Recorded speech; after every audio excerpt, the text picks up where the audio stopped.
You say what you truly think. You try to be real. You stop pretending. And yet, something still feels off. Like you're watching yourself from the outside. Like your words are honest, but somehow not yours. You leave conversations thinking, why did that feel like acting? And the strange part is, you didn't lie. So why does honesty still feel fake? Visual, person walking alone at night, soft street lights. That question usually gets ignored. But there's a psychological reason your brain creates this feeling. And it's not what most people assume. You might notice it after social interactions. You replay what you said? Not because it was wrong, but because it didn't feel fully aligned. You adapt your tone depending on who you're with. You choose certain words carefully. You become slightly different versions of yourself. And afterward, a quiet thought appears. Which one is the real me? Visual, slow-moving reflections in glass windows. This doesn't only affect conversations. It shows up in decisions. You hesitate before expressing opinions. You worry about sounding too much, or not enough. You feel like you're constantly adjusting, even when you're trying not to. Relationships become confusing. People might say you're genuine. Yet internally, you feel like you're managing impressions. Your self-talk becomes fragmented. One part of you says, I'm being honest. Another whispers, but why does it feel like a performance? Psychology calls this a tension between authenticity and social adaptation. Humans aren't built as fixed identities. We're adaptive systems. And adaptation creates a hidden paradox. The more socially aware you become, the more you notice yourself adapting, which can feel like losing yourself. Visual, abstract silhouettes shifting shape. But here's the deeper layer. This feeling isn't random. It often appears in people who developed strong social attunement, meaning your brain learned early to read emotional environments and adjust accordingly. And that adaptation comes with a cost. A subtle sense that your identity is fragmented. And that raises a bigger question. If you're always adjusting, is there even a stable, real you? Before going deeper, something needs to be clear. You are not broken. Feeling fake doesn't mean you're dishonest. It often means your brain is doing exactly what it evolved to do. Human identity isn't a single solid object. It's more like a dynamic system. A flexible interface between internal feelings and external environments. Visual, waves moving slowly. From a psychological perspective, authenticity isn't about being the same everywhere. It's about maintaining internal coherence while adapting behavior. But when you become aware of that adaptation, it can feel artificial.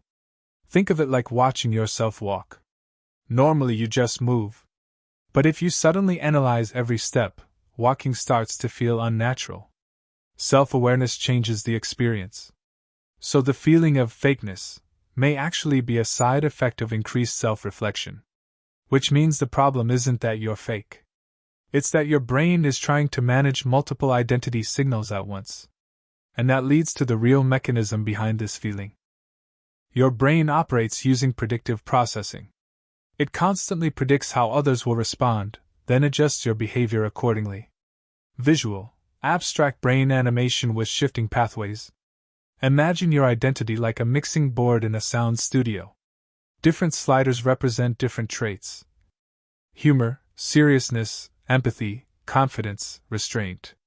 Depending on the situation, your brain moves these sliders. Not to deceive, but to maintain social harmony and safety. This happens largely outside conscious awareness. Regions involved in social cognition, like the medial prefrontal cortex, evaluate social context. Meanwhile, memory systems compare past outcomes.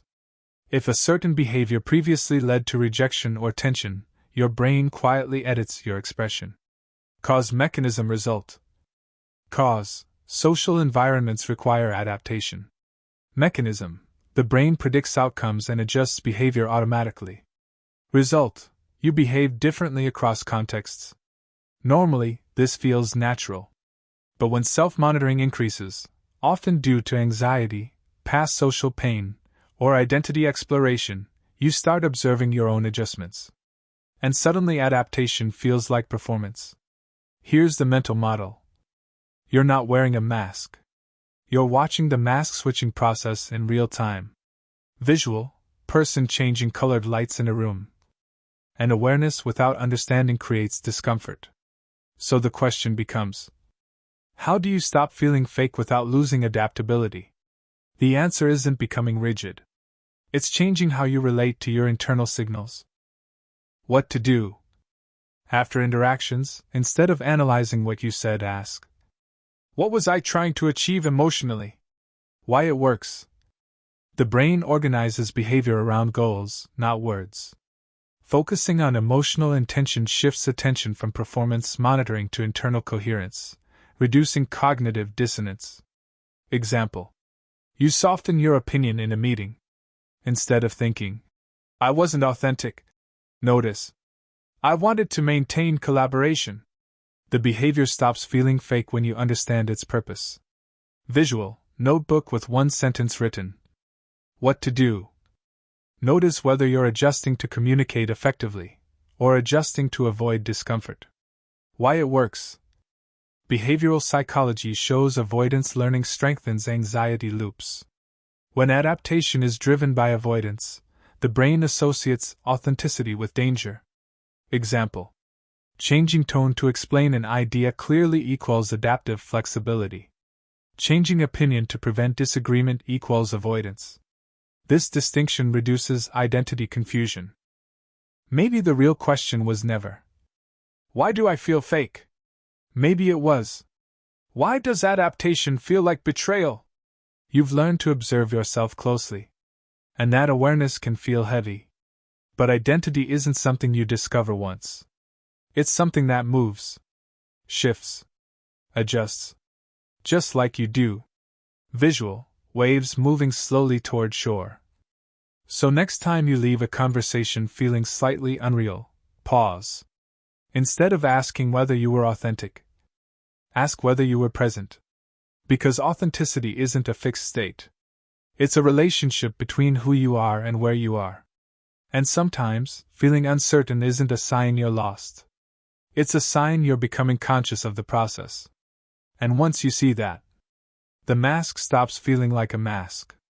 It starts feeling like movement. What to do?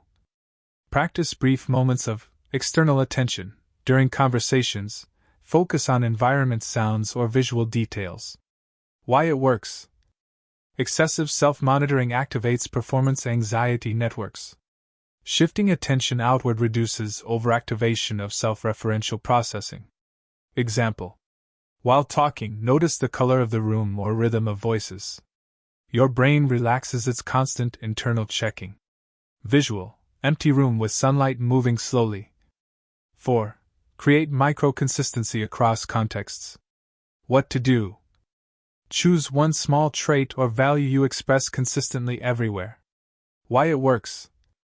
Identity research shows continuity emerges from repeated signals.